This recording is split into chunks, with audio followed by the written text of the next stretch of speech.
prihajam iz družinskega podjetja Lump. Smo 3 sestre in za kosmatince, za pse pa za mucke delamo opremo. Imamo tudi pasji salon in pasjo trgovino v Trzinu.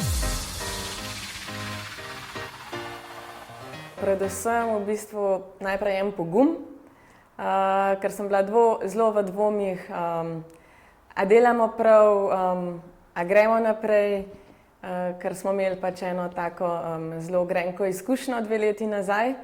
Tako da smo se zelo dolgo časa pobirali, no, in zame je bil v bistvu osebni preboj, pa tudi poslovni. Dobra je energija, skupnost pa znanje. Mogoče ženske malo drugače gledamo podjetništvo kot moški, a ne? Ker vemo, da smo vpeljane še v druge stvari, gospodinjstvo in tako naprej. Tako da se mi zdi, da se ženske lažje o tem pogovarjamo oziroma se lažje razumemo.